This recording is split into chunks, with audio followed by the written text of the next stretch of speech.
na. Because then, I always thought myself as nobody. Nasa gilid lang, nakaupo lang sa gilid, alalay ni Ma'am Sara, so that's me before. So maraming salamat sa pag-invite ko sa akin ngayon dito. To Ma'am Sara, thank you so much for reaching out. And to Ma'am Mela, hindi ko lang siya nakikita ngayon, but thank you for considering me. And sa lahat ng mga professors na dito ngayon, isang malaking kalangalan mo, really, na tumayo ngayon sa harapan niyo at sa mga ibang professors din po na dito ngayon. Good afternoon to all of you. And to Dr. Angelina, good afternoon, ma'am. Dati ko din professor. Hello, ma'am. So, today is a special day of celebration and recognition as we gather here for Pamataya. A day dedicated to awarding achievers and acknowledging the hard work and dedication each of you has put into reaching this significant milestone. To be a student leader is really challenging. It takes courage to lead and make a difference. Tapang, malasakit at passion. I think yun yung tatlong ingredients mo na kailangan sa pagiging isang student leader. To be an athlete is surely exhausting. Hindi man ako nakaka-relate but I saw people na doing non-stop training and while maintaining their academics or ACADS. And that's really something. I want to give that to you. To be part of the academic achievers list is surely rewarding after what? The 4 long years of. So I'll give that to you. It's a fill in the blank. That will be your final exam. No? So exam pa rin tayo dito. On a serious note, each of you represents the spirit of perseverance and achievements that defines our college and the university. Looking back, when I was a college student, naging madali siya sa akin. Diba? Sino ba doon? Tama po, yung narinig yun. Naging madali siya sa akin. Madaling hindi pumasok sa mga classes, nung nasa engineering student ako.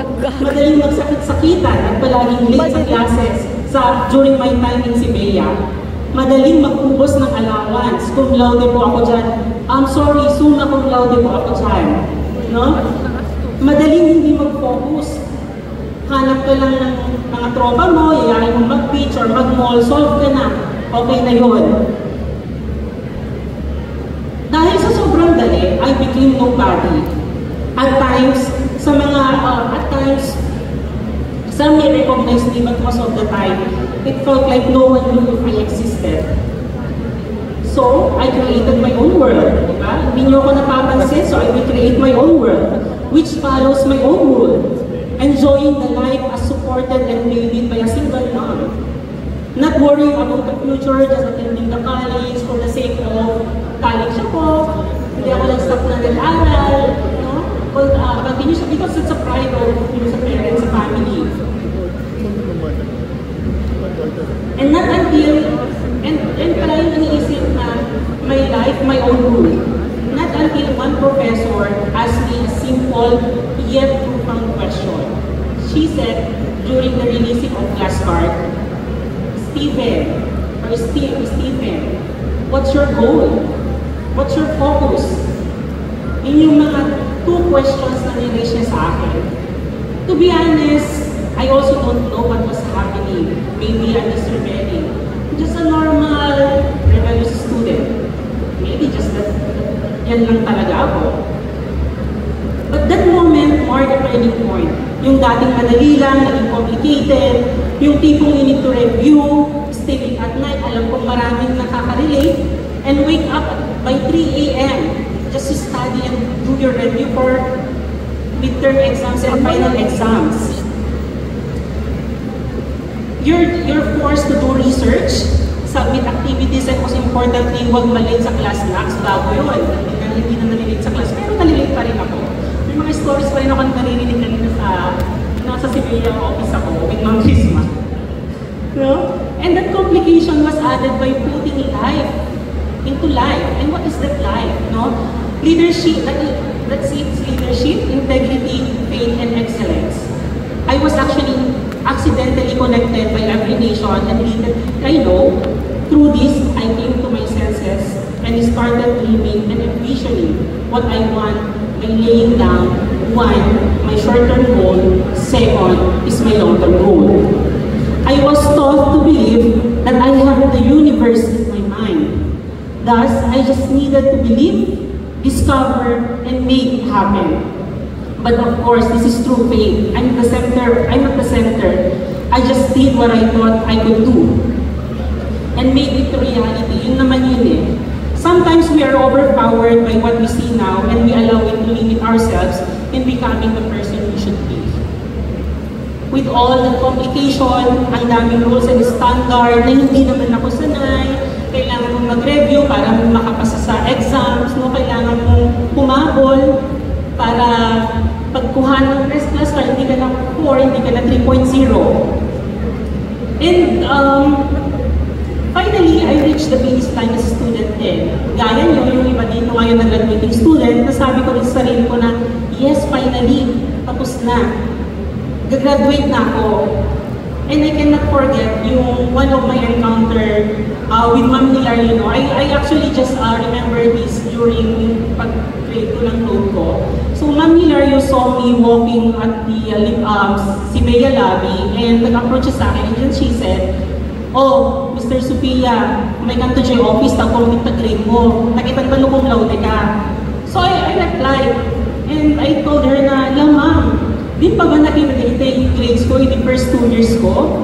At yung tres ko, naubol nung kwa, at dabay 4 ko, babaling yung pag-5-5. And then we just laughed. And then, I actually just, parang napaisip lang ako na, that Mr. Nobody from the 2.5 years of his college life, nawala lang siya, and someone recognized him. Yes, I'm not allowed it. But one of my professors thought that I was one. And that's really something. At yun yung naiisip ko nung sinusulat ko to. So walang naging sayang na time even those first 2.5 years. One of the best teachers ika nga is experience. Right? Tama, no? Yun yung palagi natin naririnig.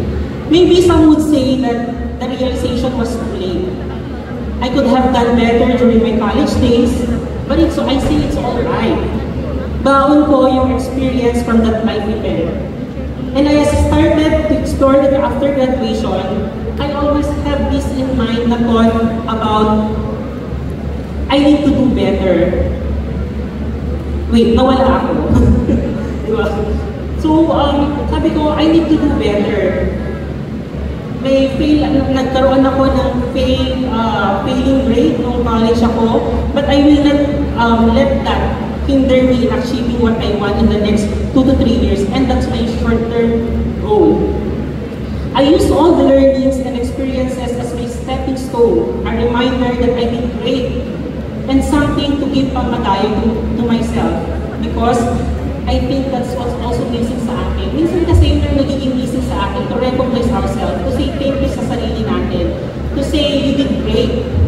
No? So over the years, I learned the importance of tapping yourself and saying, you did great, self. You did great.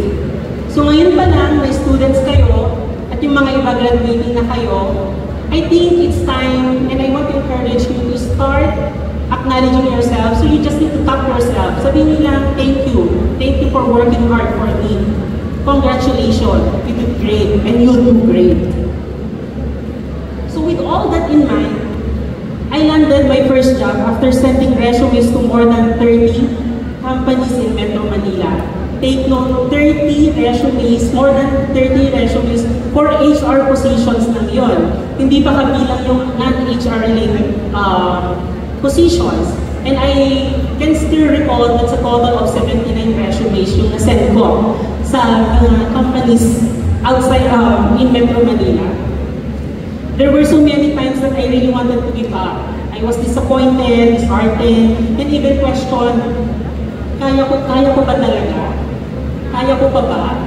You know, those rejections up to first level interview, second level interview.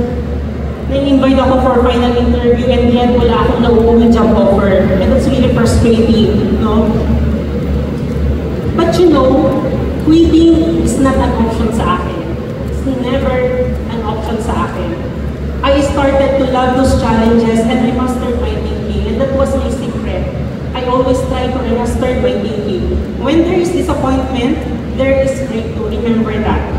When you're disheartened, it's okay because this produces joy when you overcome it. Your hard work, patience, and perseverance eventually will bear fruit. Just continue chasing your dreams. Sometimes it's okay to pause. Normal lang mapagod, normal lang mag-breakdown, but don't forget to breathe and continue. Okay lang umiyak. I do that all the time. Every time na pagod ako sa work, frustrated ako, may hindi na-approve na project, may hindi magandang nangyari sa current na program na implement natin sa company, umiiyak ako. But, don't cry to give up. Cry to keep going. Achiever ka now and you still want to maintain that, but you're exhausted, you're demotivated, and I say from your kuya, that's okay. That's normal. I will not invalidate your feelings. Kung feeling mo demotivated ka, kung feeling mo nag-feel ka ngayon, and you're and feeling mo gusto mo na mag-give up, I will not invalidate that feeling. That's okay. Because that's normal. But then again, don't take a break. Just pause. And after pick up yourself and go on. That's life. Remember, the world is full of disappointments and hardship. But it offers three things. Ano yun? It offers life, prosperity, and opportunity. And equally offered yan to all of us. Because that's how God designed it. You are destined to be victorious. Always remember that. Minsan kasi ang naging problema sa atin is yung mindset natin na hindi ko kaya, mahina ako dyan, wala ako niyan. Naku, weakness ako dyan. Naku, hindi ako magaling mag-English. Minsan yung mga problema natin, it's all about our weaknesses. It's all about kung ano yung hindi natin kaya. But you know, you may have weaknesses now, thinking you lack what it takes to conquer your dreams. Huwag kayong mag-alala. Hindi kayo nag-iisa. Pinagdaanan ko na yan for the last 10 years of my career. I remember na, actually even ngayon, may palagi akong insecurities before na one is my communication skills kasi I'm not like those, my office mate na, tara pare, let's go outside. I saw some tusok-tusok, let's eat there. Let's go to BGC and have some coffee. Look, sinasabi mo. Wala akong gano'n, no? Palagi kong sinasabi na weakness ko yung skills, hindi ko alam kung paano present yung sarili ko. That was my weakness before. And what I did is that I tried to discover saan ba ako mas, sa tingin ko, mas mag-excel. So, na-discover ko yung sarili ko na kaya ko palang magsulat, gumawa ng policies, guidelines, procedures, programs, etc. And then, I did not stop on that. Alam ko na ang weakness ko is on skills. So what I did is that I need to train myself. No? Over and over, pumunta ako sa YouTube. Nag-play ako ng mga, may mga free classes kasi doon. So, watch ko siya kahit isang oras, dalawang oras pa yan. It's not to achieve yung pagiging perfect to speak in English. I just really wanted to improve myself. Because I have my short-term goal and my long-term goal. And having said that, actually I have this recent experience lang with my current company. So with this company kasi, they called me, they asked me to join the organization, and then I presented to them what I can do, what I can offer to the table. So we talk about my contribution is that I can manage the whole HR operations. I can create some policies, procedures, and even create programs with the company. And then at the same time, I can support as Vice President for Total Rewards. I can support her while managing the other HR function. And then during my day one, so we had lunch. So training pa ako sa medyo pricey ng pagkain.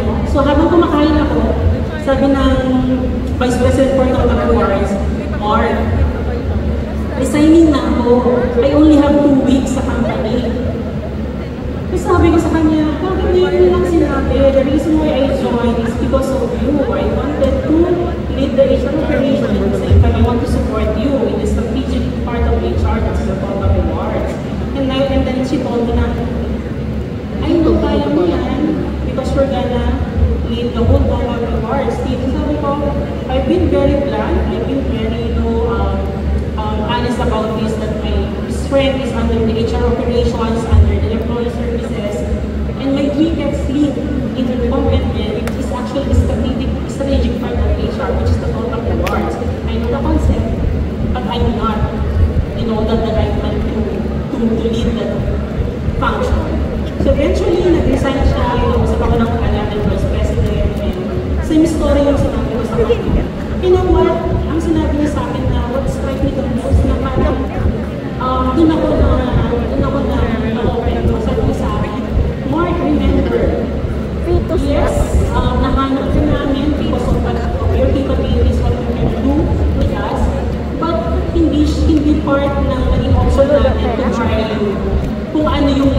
But that's what happened. Because I'm very insecure with all the weaknesses na meron ako. Parang ini-stop ko yung sarili ko to see na meron pa pala ako kayang gawin. Kaya ko palang mag-grow. Kaya ko pa palang kumuha ng other function to lead. So my advice now is that do not focus your time on turning your weaknesses into strength. Rather, focus on discovering more of your skills and make them your strength while improving your weaknesses. I say improve, not master it. Because perfection isn't necessary, progress is what's important. Because I've been doing that for the last 10 years of my career. Hindi ako perfect magsalita ng English. Hindi ako perfect gumawa ng PowerPoint.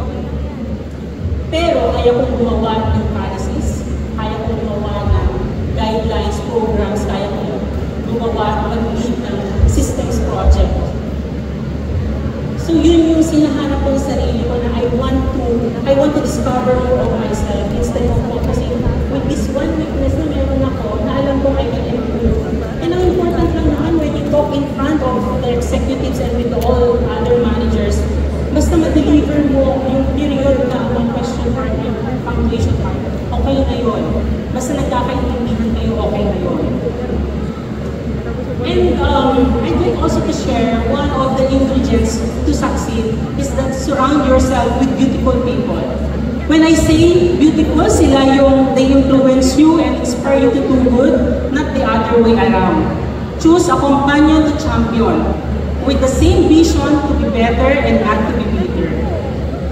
And at the same time, I think you need to be an influencer. Be the influencer. The fact that you are here, nakaupo kayo ngayon dyan, leaders na kayo. Student leader ka, academic achiever ka, athlete ka, or kahit ano man. Basta nandito ka at nakaupo ka ngayon, you're a leader. So why not try to influence people around you? Try to influence your peers, your friends. So back then, when I was in college, actually sa klase kasi namin, sa section namin, ako yung kuya-kuya nila. So lahat naman yung friends ko. Pero sinusurround ko yung most of the time ko kay Ma'am Sara nyo, kay Kuya Nandol nyo, na he's doing a great job sa kanyang career din as HR, and she's supporting an international client sa Manila. And to Adil Shane Ramillosa. So they are my friends before. And meron pa kami yung tinatawag na power pop. Si Ma'am Christina, sila usually yung kasama ko. Power pop girls. Because I'm trying to, nung nakausap na ako ng isang professor na nahimasmasan na, I'm living na the life. Sabi ko, I want to be with people na who will influence me to be better, to be the best version of myself. And I think I owe it to my friends. And nakikita ko ngayon ng mga professors na din. Diba? Nakaka-proud yung gano'n. And at the same time, you know, as you're looking for someone na mag-influence sa'yo to be a better person, try to be that person na maging light to your friends, to your community. So as I end, let me share this recent discovery of mine. I have been hearing about transformational leadership or transformational leaders. I know very familiar kayo sa words na to, thanks to this universe.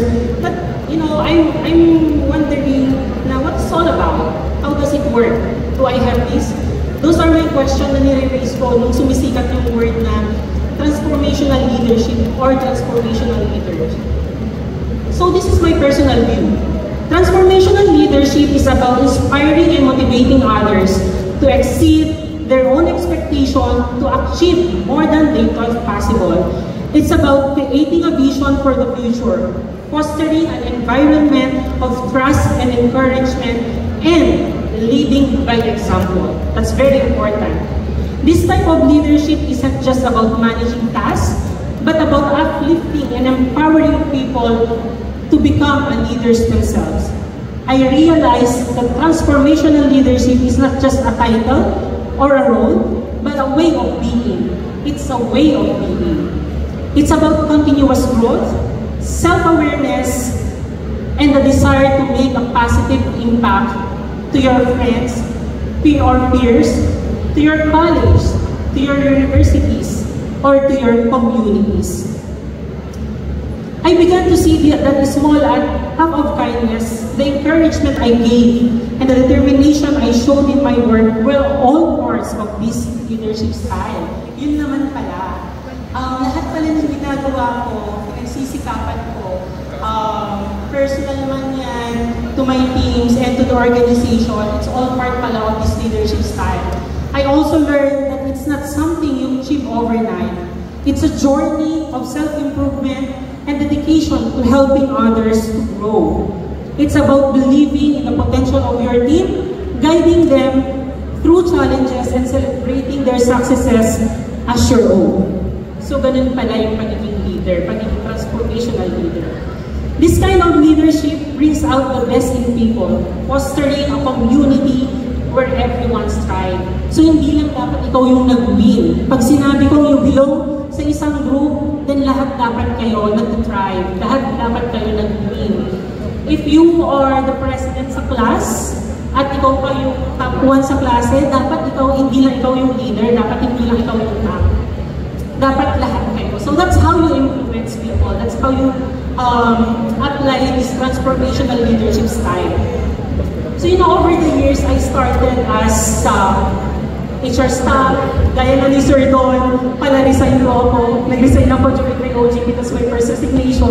I resigned in my second job 5 months, and then eventually someone hired me as HR specialist, eventually as HR supervisor, leading the whole department of HR, and then was hired as manager analyst, and appointed to be the head of a certain function. And now I was hired as the compensation and benefits manager of Converge. So I think yung naging secret ko lang naman dyan is that to improve, yung pag-continue lang yung pag-improve mo sa sarili mo. Be a transformational leader. And now I am focused in bringing happiness to the organization. When I talk about happiness, happiness is not just about, making the company good, the image of the company, because it's part of the work of HR, but it's all about bridging the gap of people in the management. So it's all about bringing happiness to the employees. But upholding yung principle ko, it's my own principle, 6 years ago, na always level up employee experience. That is to provide the best services to your employees. So that's my focus now. As someone who's working in a private sector as HR professional. So now, to the graduating students of Siberia, I challenge you to embrace this mindset as you step into your future roles. Whether you become professionals in the corporate world, entrepreneurs, public servants, or choose any other path, strive to be transformational leaders. Aim to inspire those around you. Uplift your peers. Inuulit ko siya because I want na maalala niyo yun. Always remember to uplift your peers and make a lasting impact to your communities. When I say communities, start in your classroom, start with your friends, and eventually magtulong yan to the college and to the universities after that, your community, and even with your future organization. Same goes with all the students who are here. I think it's good also for you to adopt this kind of mindset. Whether you're an athlete, student leader, or an all-star one, you can be a transformational leader. Always remember that it starts with you, and it resonates with your actions. It always starts with you, at nagpapalo yung sa action. Finally, to the youngsters, and I want to address this sa inyong lahat. Graduating ka man, siguro first year, second year, or third year student ka man, I want to directly address this sa inyo. Your kuyas and ates never forget to hold high the green and gold, even nung lumabas kami with our university. So now, do not be afraid to go out and build your own name, build your own brand. You can definitely compete with the big 5 universities outside. Unlike during our time, ang hirap. We were judged, and even got bullied. Meron silang mindset palagi na, may taga-province yan, may kulang dyan. But we proved them wrong. And I think we did great outside the school. And that's something we want to give back to our alma mater. We built a reputable reputation in the corporate world, and that's the baton we want to pass on to the next generations. And that's you. Yung mga young faces na nakikita ko ngayon, kayo yung next generations namin. And that's actually my proudest moment when I raised the flag as a product of CBEA, the College of Business Economics and Accountancy. Diba? Gusto lang siya sa akin, pinabanggit ko pa lang, at Mariano Marcos State University. So dream big, and let's move forward together. Make your professors, the university, and most importantly, your parents and guardians proud. But eto lang, mga atis, don't forget them when you're on top. Look back at those who helped, who built you, and supported you throughout your journey. Kita nga daw, makaawat kayo, di pamadayaw, pagkaputi university tayo. Tintong bigat, itultuli yung metagbalin nga, timang ted, di pamadayaw. Kidating eskolaan kayo, kinagiti mamestrayo, or mamestra tayo, kinagiti nagantak yung when you guardian nyo, babalik, di pa nag-uphold, the excellence, kin-integrity, di aming mo obrayo. So in closing, I encourage each of you to recognize your strength and embrace your journey. Again, recognize your strength. What's your strength? What's your weaknesses? Improve it. And embrace your journey. Remember this, it all started in the mind. You became a student leader because that's how your mind trained you to be. You became an athlete because that's how your mind wanted to compete and achieve. You became an artist because that's how unique and creative your mind is. You're one of the recipients of academic achievers because that's how your mind functions. So it all started in the mind. And I'd like to end this by sharing also I can say encouragement from Attorney Lines, one of my professors during my college days. Your mind is as colorful as the rainbow and as wide as the universe. And I say it naman from your kuya, make it glow, explore it, use it, and be the best version of yourself. Muli, thank you so much for having me, and congratulations to all of you.